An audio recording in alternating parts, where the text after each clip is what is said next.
Chers auditeurs, bonjour et bienvenue à tous. Après avoir exploré les abysses de la cruauté avec l'histoire sanglante de l'Olonnais, nous allons aujourd'hui naviguer dans des eaux tout aussi périlleuses, mais avec un capitaine d'une toute autre trempe. Si l'Olonnais incarnait la brutalité pure, l'homme dont nous allons parler maîtrisait un art bien plus subtil, bien plus insidieux, l'art de la peur. Nous allons plonger dans la légende d'Edward Teach, plus connu sous le nom mythique de Barbe Noire, le pirate qui a conquis les Caraïbes, non pas par la violence systématique, mais par la puissance écrasante de son image et l'ingéniosité de sa psychologie du terror. Imaginez les vastes étendues bleues de l'océan Atlantique au début du XVIIIe siècle. L'âge d'or de la piraterie bat son plein, et les Caraïbes sont le théâtre d'une danse macabre entre navires marchands lourdement chargés et redoutables vaisseaux pirates. Dans ce monde impitoyable, où la survie dépendait souvent de la force des bras et de la rapidité du sabre, un homme allait se forger une réputation si colossale qu'elle dépasserait les limites de la raison et deviendrait une légende immortelle. Qui était donc cet Edward Teach, l'homme derrière le masque effrayant de Barbe Noire? Peu de détails concrets subsistent de sa jeunesse, mais on estime qu'il est né vers 1680, probablement à Bristol, en Angleterre, une ville portuaire animée. Il est fort probable qu'avant de brandir le pavillon noir, Teach ait servi en tant que marin à bord de navires corsaires pendant la guerre de succession d'Espagne, un conflit qui a déchiré l'Europe et ses colonies de 1701 à 1714. Cette période de service en tant que corsaire, ces mercenaires des mers agissant sous la légitimité d'une lettre de marque royale, aurait été une véritable école. C'est là qu'il aurait aiguisé ses compétences en navigation, appris les tactiques de combat naval et surtout aurait été confronté à la brutalité inhérente à la guerre en mer. Ces années formatrices lui conférèrent une expérience précieuse, une connaissance des arcanes maritimes, qui, plus tard, le distinguerait des simples bandits des mers. Une fois la guerre terminée, en 1714, des milliers de marins aguerris, dont Teach, se sont retrouvés sans emploi. Les mers étaient désormais plus calmes pour les puissances européennes, mais ces hommes n'avaient que le combat et la navigation pour gagne-pain. Pour beaucoup, la transition vers la piraterie était non seulement logique, mais souvent inévitable. C'est dans ce contexte que Teach se retrouva aux Bahamas, un véritable nid de pirates, et rejoignit l'équipage du célèbre capitaine Benjamin Hornigold, l'un des pirates les plus respectés de l'époque, basé à Nassau. Sous la tutelle d'Hornigold, Teach a rapidement gravi les échelons. Son intelligence, son courage et son sens tactique ne sont pas passés inaperçus. En 1717, Hornigold, reconnaissant le potentiel de son second, lui confia le commandement d'un navire capturé. Ce moment fut le véritable point de départ de la carrière légendaire de Barbe Noire. C'est à cette époque qu'il adopta le nom qui allait faire frissonner des continents. Pourquoi Barbe Noire? La raison est simple et visuelle. Il arborait une barbe noire d'une densité et d'une longueur exceptionnelle qu'il laissait pousser sans entrave et qu'il tressait parfois avec des rubans vivants. Mais Barbe Noire ne se contentait pas d'une simple barbe. Il avait compris, avec une acuité stratégique que peu de ses pairs possédaient, l'importance primordiale de l'image et de la réputation. Pour lui, la peur n'était pas un simple sous-produit de la violence. Elle était une arme en soi, bien plus redoutable et efficace que n'importe quel canon ou mousquet. Il préférait que ses victimes se soumettent avant même qu'un coup ne soit tiré, évitant ainsi les pertes humaines, qu'elles soient de son équipage ou de l'ennemi, et préservant l'intégrité du butin. Pour renforcer cette aura de terreur, Barbe Noire a mis en scène un personnage diabolique, presque surnaturel. Lors des abordages, il était coutumier de le voir insérer des mèches de canon, allumées et fumantes, sous son chapeau tricorne et même dans sa luxuriante barbe. Imaginez la scène. Au milieu du chaos d'une attaque en mer, une silhouette gigantesque, drapée dans une longue veste noire, surgit du pont de son navire, le visage encadré d'un nuage de fumée âcre et de flamèches vacillantes, ses yeux brillants de détermination et de folie simulée. C'était l'image même d'un démon surgi des enfers, une vision d'épouvante qui suffisait souvent à paralyser de terreur ses adversaires. Cette mise en scène théâtrale, alliée à sa stature imposante et à son regard perçant, était d'une efficacité redoutable. Comme le dit ScienceEvie.com, cette tactique suffisait souvent à faire capituler ses adversaires sans combat. Son pavillon, le célèbre drapeau noir de Barbe Noire, était une autre pièce maîtresse de cette guerre psychologique. Il ne s'agissait pas d'un simple crâne et de tibia croisés. Le sien représentait un squelette couronné brandissant un sablier dans une main et une lance pointée vers un cœur sans donnant dans l'autre. Chaque élément était un message clair et terrifiant. Le sablier rappelait aux navires ciblés que leur temps était compté, que la fin était proche. Le Caire transpercé, lui, signifiait qu'aucune pitié ne sera accordée une fois l'abordage lancé. C'était une promesse de mort certaine et d'une fin douloureuse, si la résistance était opposée. Ce symbole macabre, comme le souligne encore scienceetvie.com, était conçu pour instiller la peur. Le point culminant de sa puissance advint en 1717, lorsqu'il captura un grand navire de commerce français, la Concorde, qui transportait des esclaves. Ce Trois-Mita, impressionnant par sa taille et son armement potentiel, fut rebaptisé par Teach, il devint le tristement célèbre le Queen's Anne's Revenge, le vengeur de la reine Anne.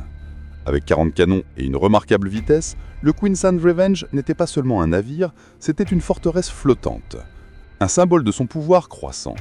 Ce vacillant-mari tout aussi puissant qu'emblématique permit à Teach d'étendre son emprise sur les routes commerciales des Caraïbes, le long de la côte est de l'Amérique du Nord, et même jusqu'aux colonies anglaises.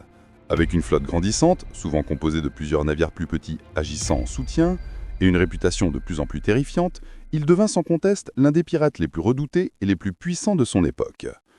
L'un des exploits les plus audacieux, et certainement le plus illustratif de sa maîtrise de la psychologie du port, fut le blocage du port de Charleston, en Caroline du Sud, en mai 1718. Ce n'était pas une simple attaque pour piller un navire, c'était une démonstration de force calculée, une prise d'otage à grande échelle qui visait à briser la volonté d'une colonie entière. Pendant une semaine entière, Barbe Noire et sa flotte imposante bloquèrent l'entrée du port, empêchant tout commerce et toute communication. Il captura plusieurs navires marchands et prit en otage de nombreux passagers et personnalités importantes de Charleston. Sa demande, une racon pour les otages, non pas en or ou en argent, mais dans des fournitures médicales. En menaçant d'exécuter les otages et de réduire en cendres les navires capturés si ces exigences n'étaient pas satisfaites, Barbe Noire plongea la colonie dans une panique générale. Les autorités de Charleston, confrontées à la menace imminente et à l'incapacité de riposter efficacement, n'eurent d'autre choix que de céder. Les médicaments furent livrés et les otages furent libérés, après avoir été dépouillés de leurs biens. Cette victoire sans effusion de sang majeur fut un triomphe de l'intimidation pure et simple.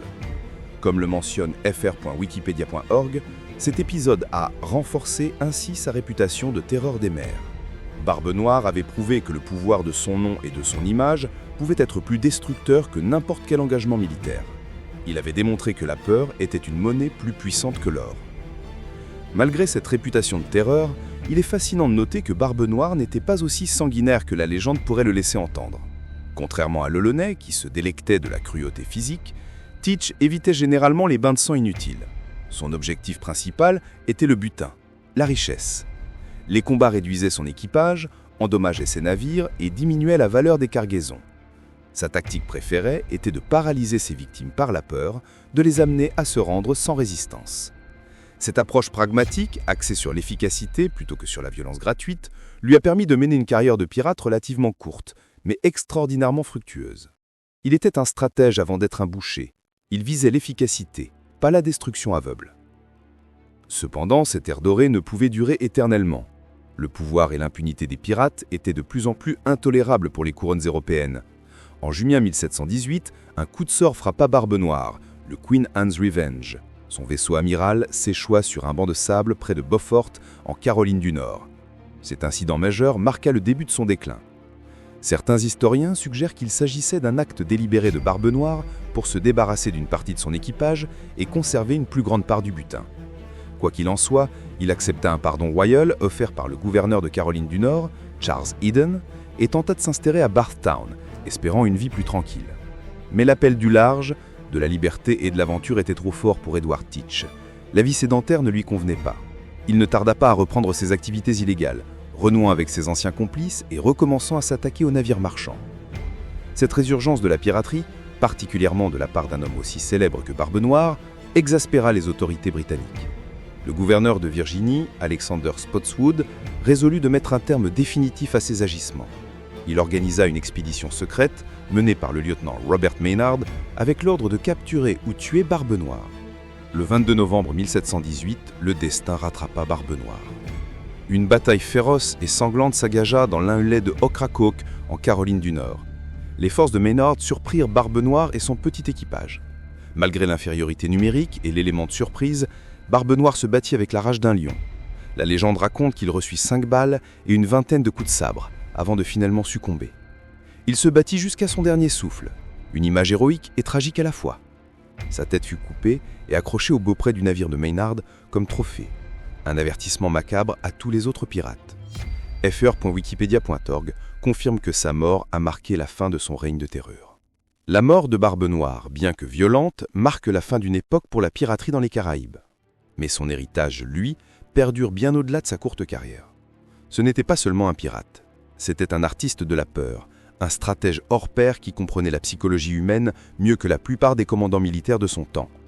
Sa maîtrise de l'image, son sens aigu de la mise en scène et sa capacité à exploiter les peurs profondes de ses adversaires ont fait de lui une légende immortelle. Aujourd'hui encore, le nom de Barbe Noire évoque l'archétype du pirate par excellence. Son image est gravée dans l'imaginaire collectif, influençant la littérature, le cinéma et la culture populaire. Il fut un homme qui, dans un monde où la brutalité était monnaie courante, sut utiliser la réputation et l'intimidation comme ses armes les plus redoutables, prouvant que parfois, la menace d'une violence est bien plus puissante que son exécution.